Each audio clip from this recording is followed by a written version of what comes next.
Boa noite a todos. Boa noite. Hoje o nosso estudo da obra No Mundo Maior, o Espírito André Luiz, psicografia do nosso querido Chico Xavier. Nós vamos hoje estudar a mensagem de número 5, o poder do amor, e esse é o nosso estudo de número 20. Rogamos que o nosso Senhor Jesus possa nos conduzir, que os amigos espirituais possam nos inspirar nesse estudo dessa noite. A nossa querida irmã Maria Luísa irá fazer uma rápida recapitulação. O que mais deve ter chamado a atenção de todos nós no capítulo passado é porque quando o Calderaro deu o passe nos dois, no enfermo e o obsessor estava lá do lado, eles passaram a se ver. O doente passou a ver o obsessor, ficou apavorado, mas não via os dois, nem o André e nem o Calderaro. E o André então ficou, poxa, por que a gente não aproveita para conversar com eles? Aí o Calderaro diz, porque para nós, André, eles não passam de duas pessoas adoecidas. Nós só temos um pequeno conhecimento. Para aliviar os dois, o que é preciso? Amor. Nós não temos ainda esse olhar de amor. Nós temos um pouco de conhecimento, a ponto até de aliviá-los, dando um passe.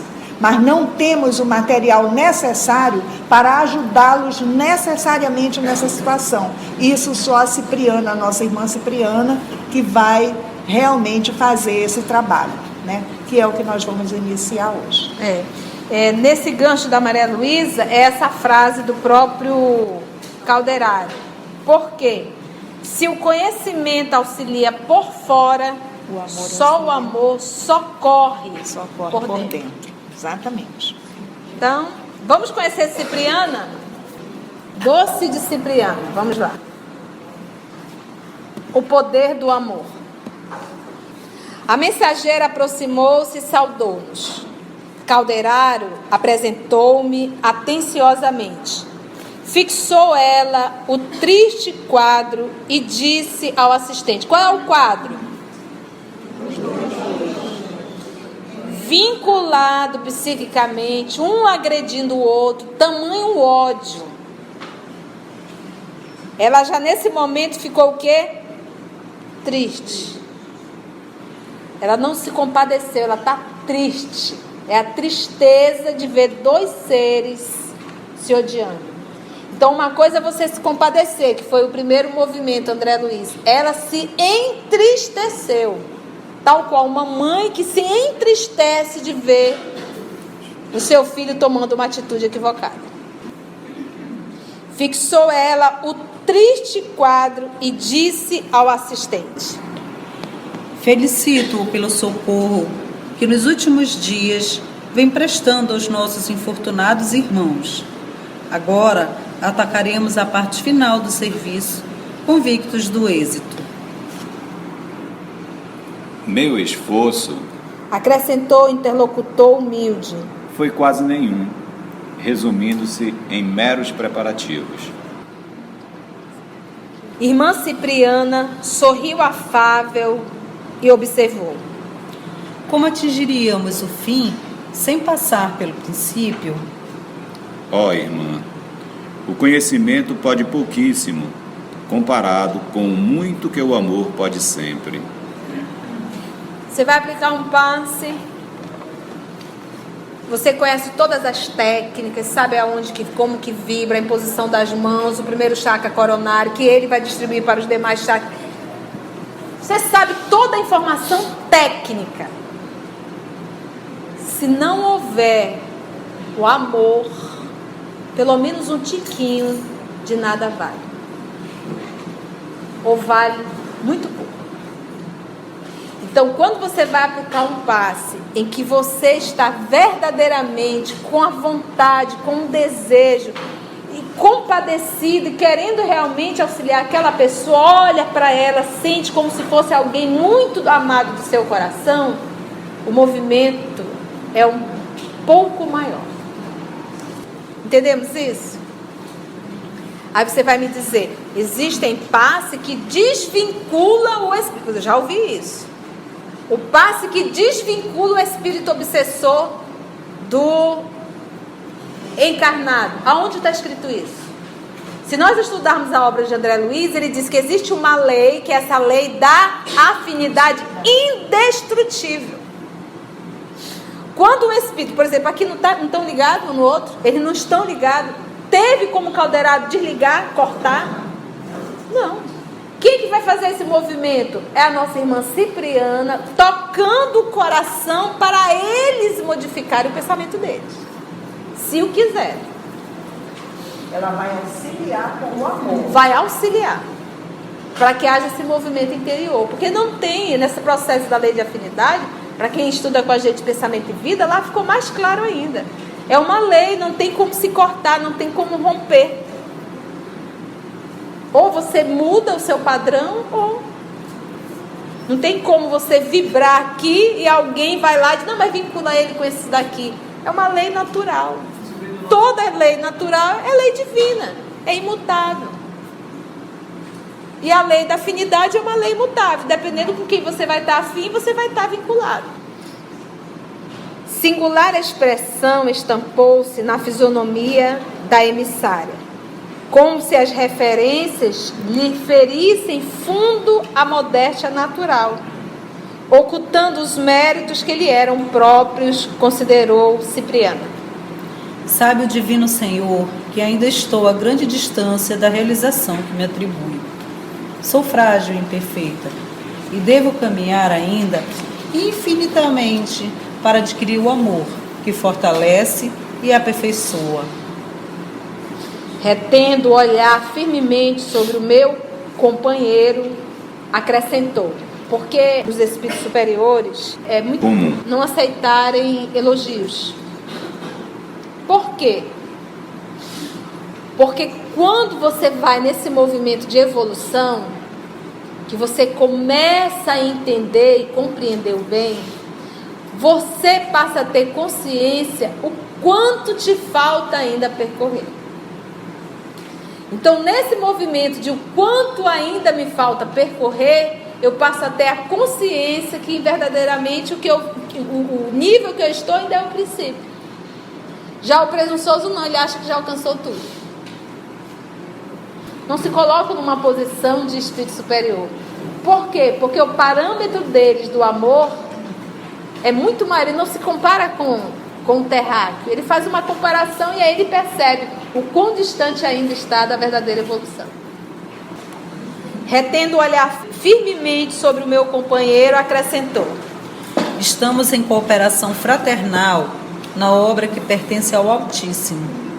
Espero que os amigos se mantenham apostos, efetuando a maior porção do serviço, porque, quanto a mim, só atenderei aos singelos deveres que um coração materno pode desempenhar. Assim diz, coração o quê? Materno.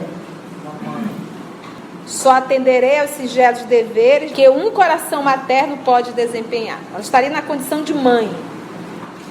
Assim dizendo, acercou-se de ambos os infelizes, postando-se em atitude de oração. Que estaria pedindo às forças superiores, ali, diante de nós, aquela mulher de extraordinária expressão? Sentia-lhe enlevado a sinceridade profunda, a humildade fiel. A prece, em que por alguns minutos se concentrou, saturava-se de sublime poder, porquanto, em breve, suave luz descia do alto sobre a sua fronte venerável. Gradativamente, Cipriana se fazia mais bela. Os raios divinos, a fluírem dos mananciais invisíveis, envolvendo-a, transfiguravam-na toda. Tive a impressão de que a sua organização perispiritual absorvia a claridade maravilhosa, represando-se-lhe no ser. Fixava nela, à medida que ela ia orando. Entendeu aqui? Vocês entenderam? Ou seja, ela se fez luz.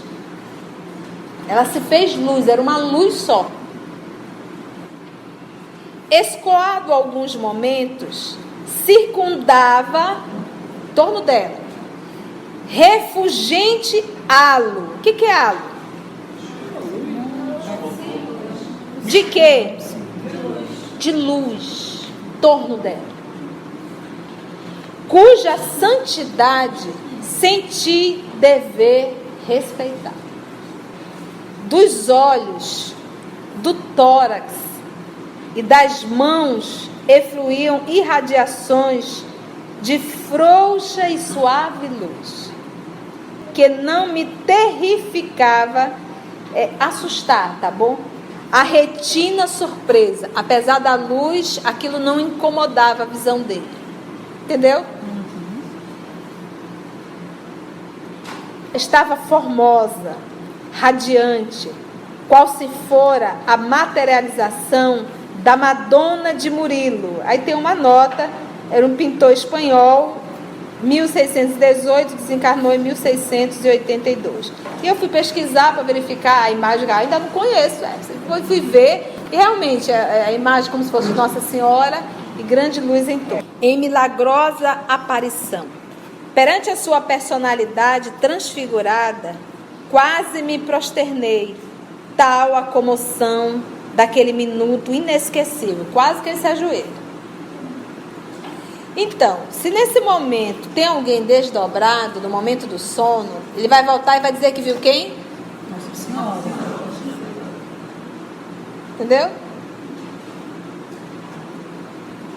Gente, eu escuto essa história, mas até hoje eu não sei qual é a fonte. E nem me lembro onde eu já ouvi essa história tantas vezes. Mas quando o Dr. Bezerra acordou no mundo espiritual, quem foi recebê-lo foi Celina, que é, vamos dizer assim, aquela que é o braço direito de Nossa Senhora. Se Dr. Bezerra de Menezes, Nossa Senhora não foi, mandou Celina, como é que eu posso estar sonhando com Nossa Senhora? Tem alguma coisa errada.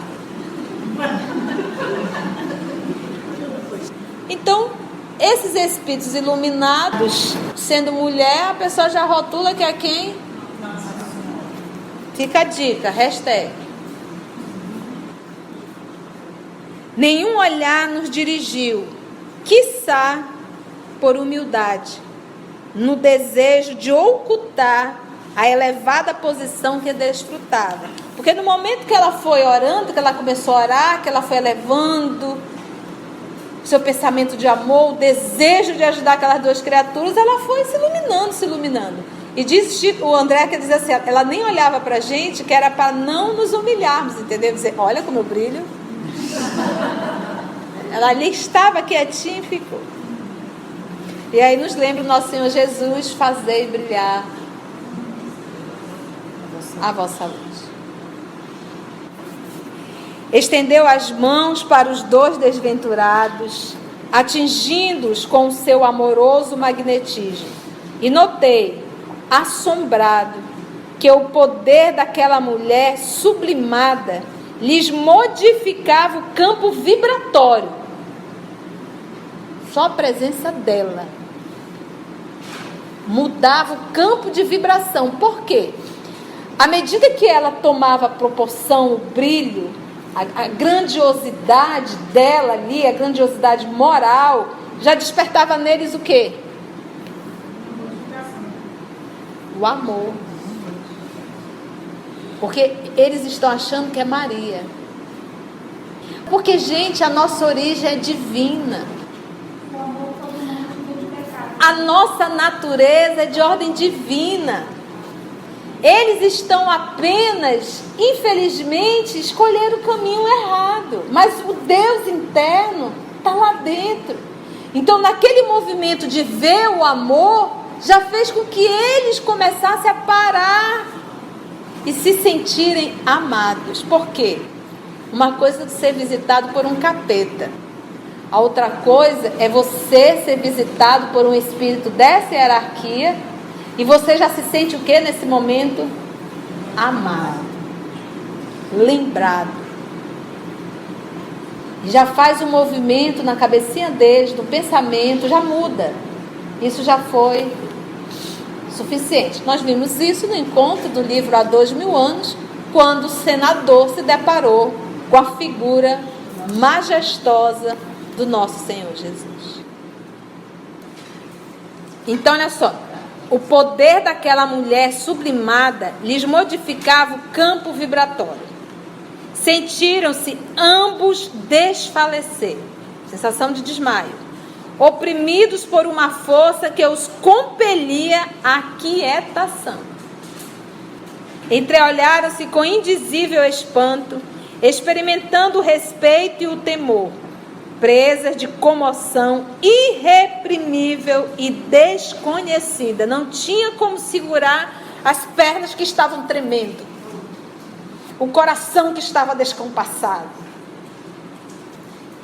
Seus olhos espelhavam no silêncio angustiosa perquirição, quando a mensageira, avizinhando-se, os tocou de leve na região visual.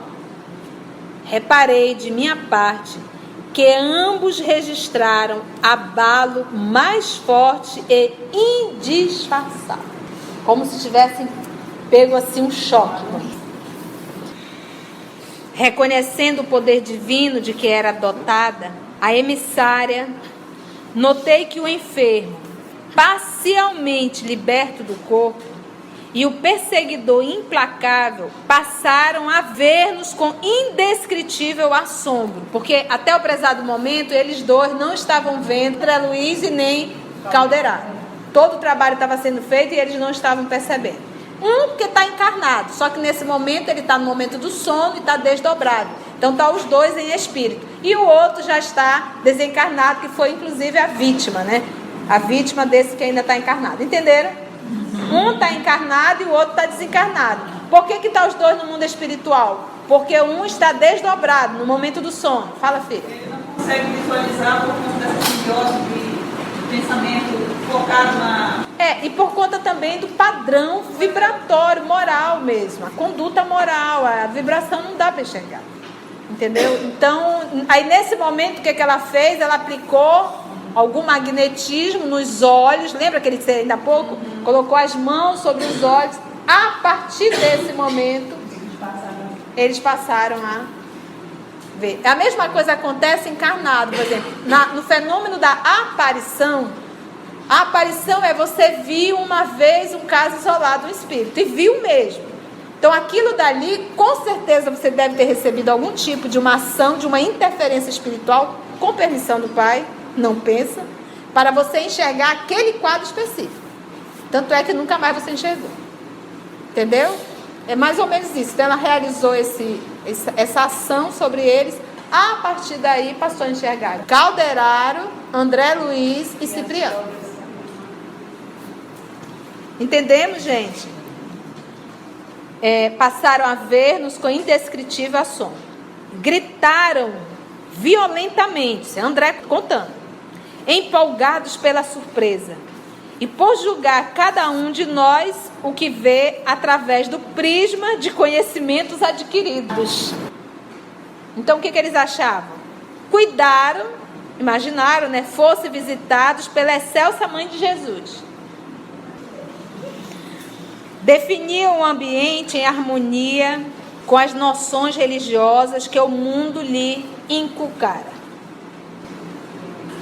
O doente ajoelhou-se de súbito, que é o encarnado, dominado por incoercível comoção, e desfez-se em copioso pranto. O outro, porém, embora perplexo e abalado, manteve-se ereto, qual se o bendito favor daquela hora não lhe fosse a ele mesmo concedido. Mãe dos céus, Clamou o companheiro hospitalizado, chorando convulsivamente. como vos dignais a visitar o criminoso que sou eu? Sinto vergonha de mim mesmo. Sou imperdoável pecador, abatido pela minha própria miséria. Vossa luz revela-me toda a extensão das trevas em que me debato. Condoei-vos de mim, Senhora. Até o prezado momento, ele não tinha feito esse movimento. Ele ainda não tinha feito esse movimento. Havia uma sinceridade imensa, aliada à imensa dor. Naquelas palavras de angústia e de arrependimento, soluços sufocantes assomaram-lhe a boca, interrompendo-lhe a tocante súplica. Cipriana acercou-se dele de olhos faiscantes e úmidos. Tentou soerguê-lo, sem, no entanto, lograr que ele deixasse a postura genuflexa. Então, joelho estava, joelho continuou. Certo, a piedosa missionária informara-se de todas as minúcias necessárias ao êxito de sua missão naqueles minutos. Porque, enlaçando-o maternalmente, o chamou pelo nome, esclarecendo. Vamos descobrir o nome deles agora. Pedro, filho meu, não sou quem julgas, no transporte de viva confiança que te sensibiliza a alma. Sou simplesmente tua irmã na eternidade. Todavia, também fui mãe na terra e sei quanto sofres.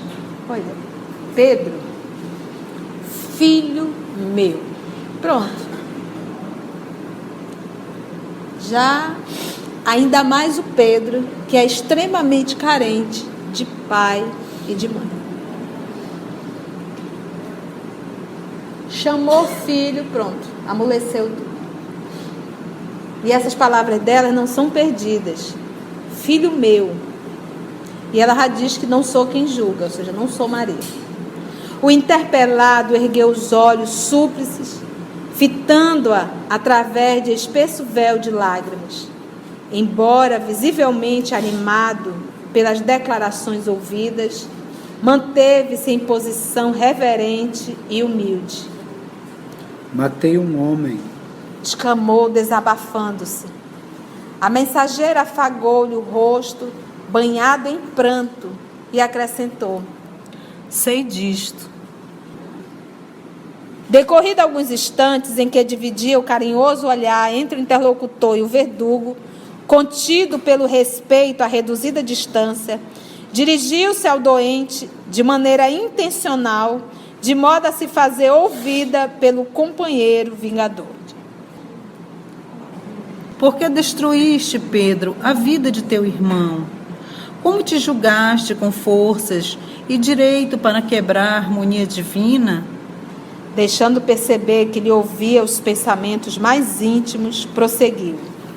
Supunhas fazer justiça pelas próprias mãos, quando só fazias expandir a cólera aniquiladora.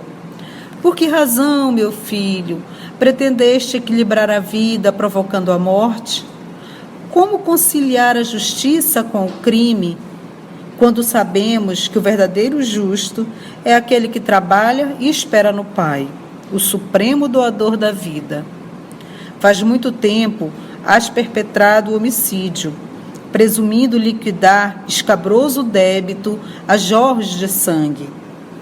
Eliminaste o corpo de um amigo que se fez incompreensivo e duro. Todavia, desde o trágico instante, ouves a consciência divina a reiterar a velha pergunta: Caim, que fizeste de teu irmão?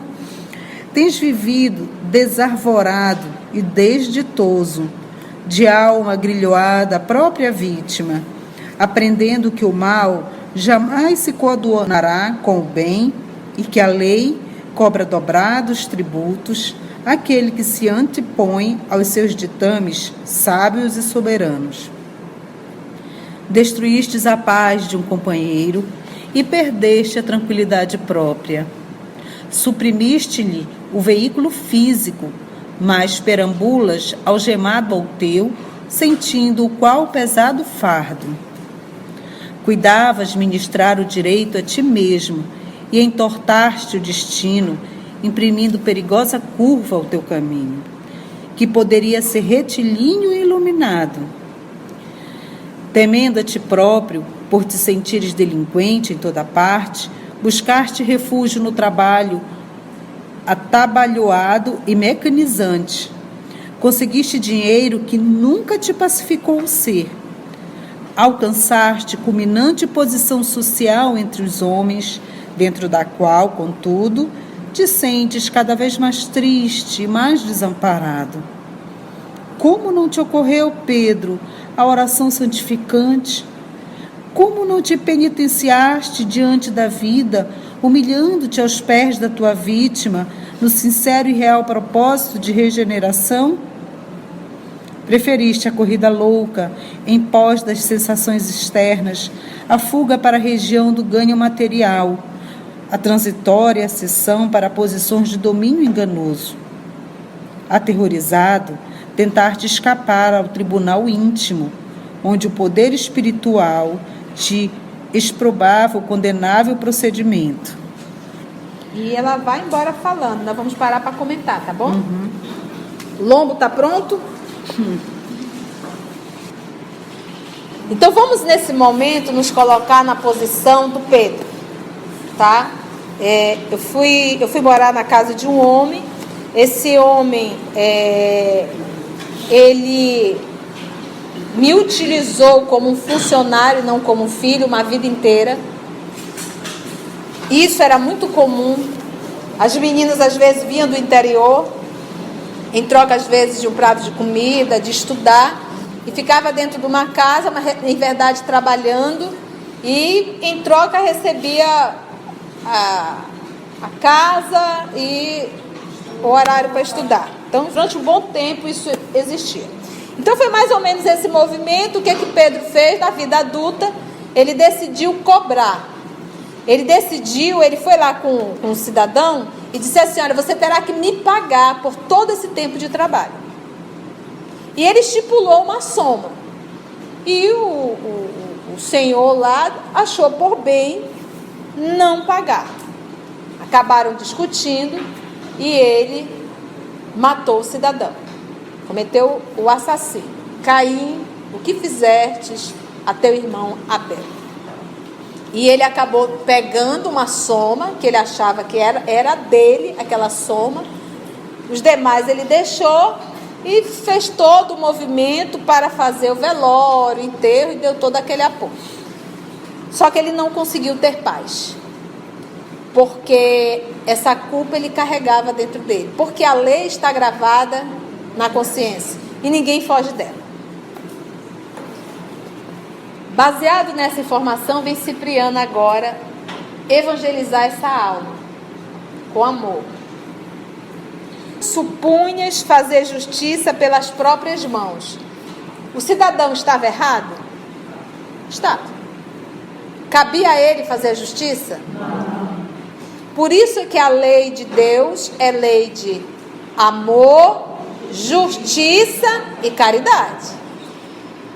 É uma lei só: amor, justiça e caridade. Então a justiça tem que estar na mão de... Eu jamais posso me arvorar a querer fazer justiça com a própria mão. Esse é o primeiro movimento. Segundo, quando só fazia expandir a cólera aniquiladora. Não era justiça. Tu estava apenas expandindo a raiva, o ódio. Por que razão, meu filho, pretender-te equilibrar a vida? Equilibrar porque ele achava que aquilo era de direito, provocando a morte. Meus irmãos, nunca poderemos construir a nossa felicidade sobre a desgraça de alguém, seja que desgraça for, porque tem várias formas de nós matarmos os seres humanos. Não é só puxando o gatilho, não. Às vezes nós matamos um ser humano moralmente. Como conciliar a justiça com o crime? Tu achas que fizeste justiça? Como? Cometendo um crime. Quando sabemos que o verdadeiro justo é aquele que trabalha e espera no Pai. Então, esse movimento aqui, quando ela fala, o verdadeiro justo é aquele que trabalha, ou seja, a pá, e espera no Pai. Então, qual era o movimento que o nosso irmão Pedro tinha que fazer? Primeiro, perdoar que o cidadão estava errado, abusou. isso é um fato. Ele deveria ter buscado trabalhar, se equilibrar, continuar a sua vida e deixar para o pai fazer o que deve fazer, que são as leis, e não ele. Isso é confiar no pai.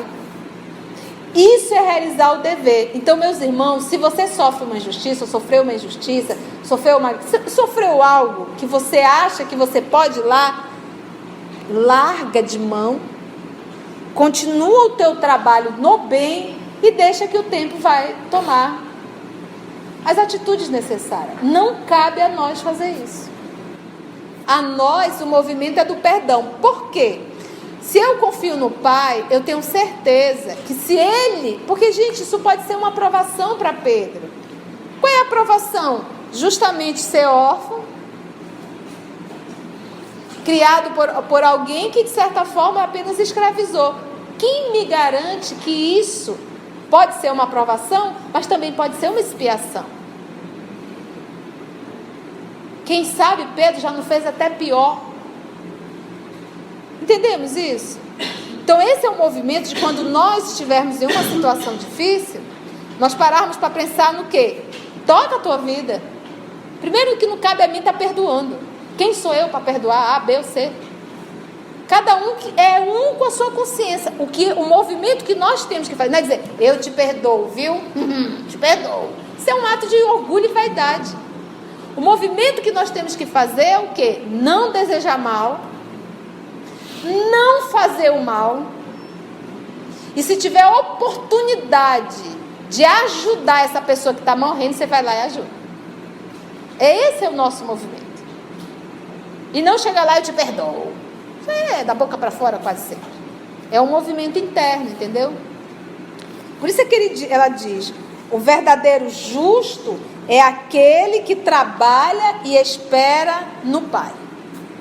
Esperar no Pai é o quê? Confia.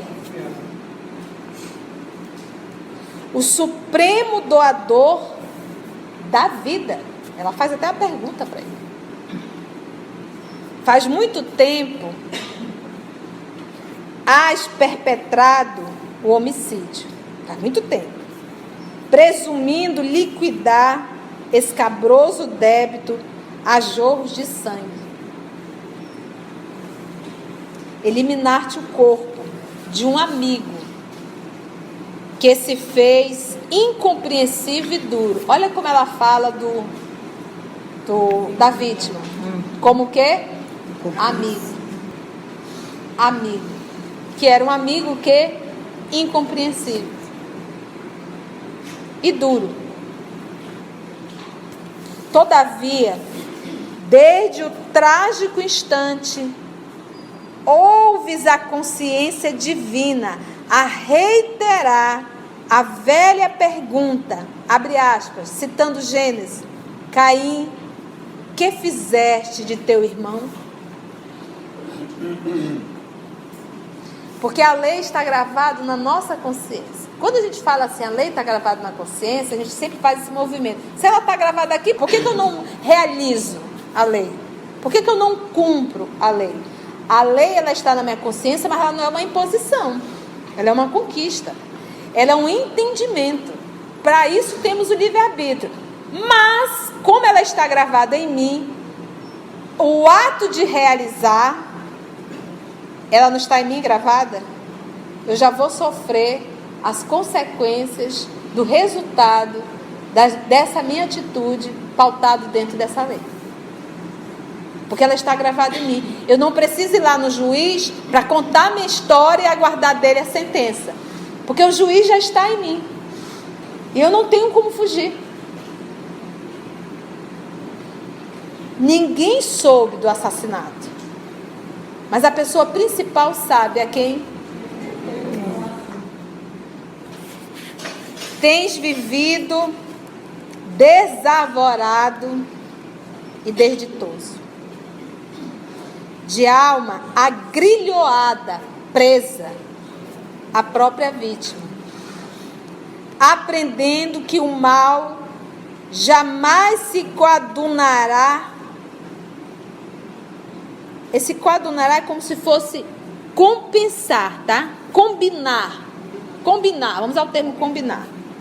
Jamais se combinará com o bem, e que a lei cobra, olha aqui, dobrados tributos, olha só, grifa isso aqui, dobrados tributos àquele que se antepõe aos seus ditames sábios e soberanos. Se eu decidir ser a justiceira e cobrar, a lei vai me cobrar agora de forma o quê? Dobrada. Destruístes a paz de um companheiro e perdestes a tranquilidade própria. Suprimiste-lhe o veículo físico, mas perambulas algemado ao teu. Porque ele não está vinculado a ele? Então, gente, o espírita, ele dizia assim, graças a Deus que o fulano morreu. Se era um inimigo, agora está numa situação pior. Por quê? Pior para ti, porque agora tu não está mais vendo. Mas perambula algemado ao teu, sentindo qual pesado fardo. Cuidavas ministrar o direito a ti mesmo e entortar-te o destino. Cuidavas ministrar o direito a ti mesmo e entortar-te o destino, imprimindo perigosa curva ao teu caminho, que poderia ser retilíneo e o quê? Iluminado. Nós começamos a próxima semana fazendo o comentário, tá bom? Todos os dias, quando nós estamos encarnados, o papai nos dá verdadeiramente folha em branco e caneta, e não dá borracha. E somos nós que escrevemos todos os dias. E isso é o livre-arbítrio. Então, eu acho assim, quando a vida nos chamar ao testemunho, porque ela vai nos chamar, de repente a gente fica amarrado na cama, é alguém muito querido que desencarna, é uma enfermidade que chega sem avisar, é um amigo que nos trai, é algo que acontece, e que nesse momento, eu acho assim, o lance desse momento é nós pararmos. Se for a enfermidade, eu não vou me desesperar atrás de cura. Eu vou dizer assim, Senhor, o que essa dor quer me ensinar? O que eu tenho que aprender com isso? Se é um amigo que te trai, um amigo, uma amiga, o esposo, a esposa, um ser próximo de ti, o primeiro movimento é esse. O que eu tenho que aprender com essa dor? Mas nunca nos revoltarmos com ela. Entendeu? Esse é o movimento. Nem me sentir vítima e muito menos me revoltar. Apenas perguntar o que eu tenho que aprender com essa dor. A lição, ela é minha, ela é particular e intransferível. E como ela disse aqui, ela vai falar mais adiante, tu não buscaste a oração. Que esse é um outro movimento. Adquirirmos o hábito de orar. Não a oração petitória, a ação pedindo para Deus resolver a minha encrenca. Está errado. A oração é, Senhor, me ajuda a compreender qual é a lição que eu tenho que aprender. E se eu desencarnar, continuo viva. A gente conversando, né, Zé Paulo? Eu digo, não tenho problema nenhum com a morte. Primeiro, é terrível estar encarnado também. O corpo é denso, é pesado, é grosseiro. Você tem que fazer, número 1. Tem gente que só volta a atropelar, matando todo mundo quando é horário do almoço. Então, ainda é muito grosseiro estar aqui. Quando nós saímos do corpo, se realmente temos condição disso, gente, eu quero ir para lá, fui. Eu quero voltar, voltei. Não tem engarrafamento, não tem trânsito, eu não preciso estar comendo os animais. Não precisa fazer número 1, número 2. Porque isso aqui é um estado apenas, é uma condição, não é uma realidade. Então, por que esse desespero, esse pavor? O espírita com pavor de morte, ele nunca conseguiu entender o espiritismo. Kardec desencarnou, dias depois ele estava dando comunicação. Mais vivo do que nunca. Entendeu? Então, por que se desesperar? Senhor, seja feita a tua vontade, assim na terra como no céu. Então, nós temos que parar e valorizar muito a vida na terra, nos arvorarmos a ser o justiceiro, enquanto, primeiro, que nós não somos justos, a justiça não está em nossas mãos, e nós temos que realmente parar para pensar e olharmos tudo isso como oportunidade de trabalho e de serviço. Dúvidas, perguntas? Foi bom o estudo? Muita reflexão? A lei é de amor, justiça e caridade. 2 vezes amor. Porque quando eu falo em amor e caridade, eu estou falando da mesma coisa. Justiça é só uma. Se fosse só de justiça, meu amor, a gente estava frito, igual o jaraqui. Então, o que eu estou querendo te dizer? Esse movimento não é que ele, Pedro, tenha mérito disso. É o amor e a caridade. Existe player de espírito nos auxiliando. Quando eles percebem um movimentozinho, porque você vê, os dois estavam discutindo. Momentos antes, os dois estavam se jogando praga um para o outro. Tanto é que nós falamos, Pedro ainda não tinha feito esse movimento. Foi a presença de Cipriana que amoleceu um pouco esse coração. Tamanha luminosidade da presença, entendeu? Então não é merecimento, é amor. De quem?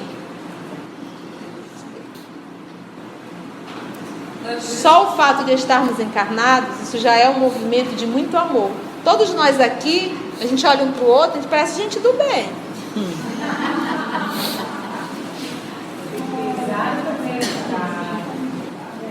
E a gente se sente, entendeu? A gente se sente pessoa do bem. Porque o papai é de tanto amor que ele nos dá uma nova oportunidade de encarnar e diz assim: filho, você não vai lembrar de nadinha, tá? Você não vai lembrar de nadinha. E ninguém que passar por ti vai lembrar. Às vezes vão sentir, mas não vão lembrar. Porque eu não quero que você se sinta humilhado. Por isso que tem que ficar no passado, no esquecimento. Aqui na doutrina a gente aprende assim, porque Deus é de amor, justiça e caridade. Então assim, teu filho entrou no quarto, bagunçou tudo. Aí tu foi lá e chamou a atenção. Aí ele diz: papai, me arrependi, não vou fazer mais isso não. Ah, beleza, filho. Só que você vai ter que voltar para arrumar a bagunça que fez. Entendeu? Entendi. Essa é a justiça, até para ele aprender verdadeiramente. Porque às vezes você se arrepende e volta. Eu estou acompanhando um caso de um amigo, hoje ele não está em Manaus. Ele, na adolescência dele, na fase adulta, ele se drogou muito. Cigarro era um atrás do outro. Eu o conheci na juventude. Ele hoje é espírita, mas vive internado, porque foram muitos anos de droga e o organismo está sofrendo as consequências, entendeu? Então, a atitude moral melhorou, deixou a droga, mas as consequências estão. O ato dele ter transmitido essa lei para se drogar e danificar o corpo físico, ficou lá essa dívida. E ele já está resgatando nessa, com a enfermidade. Tem muitos que se drogam uma vida inteira, para já na velhice, e o corpo já foi uma ação de amor. Ele sofreu as consequências nessa. Ele vive no hospital com problema cardíaco. Tem gente que vai, 60, 70 dias.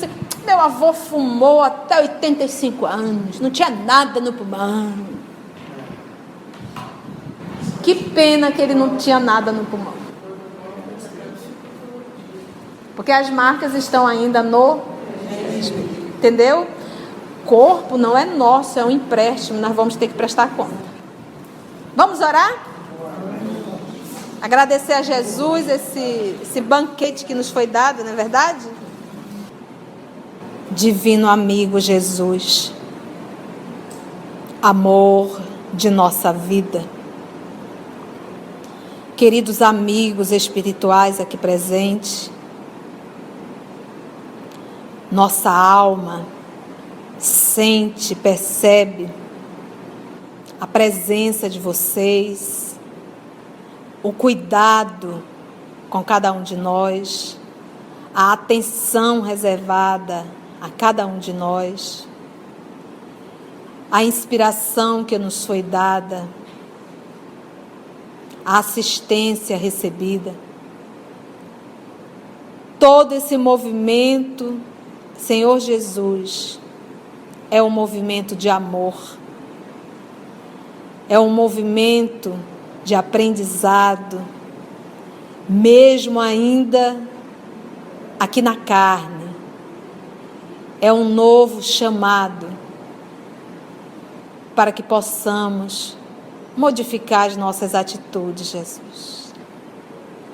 Nos ajude a não mais agir como hipócritas, quando vivíamos nas sinagogas, na condição de um fariseu, ensinando, pregando, falando muito bem e nada vivendo. Ensina-nos, Senhor, uma vez mais. E dai-nos força para viver isso tudo no nosso dia a dia, na nossa vida e no nosso cotidiano. Graça te damos, amor querido. E muito obrigado, amigos espirituais. E que nós possamos construir um mundo melhor. Muito obrigada, Senhor.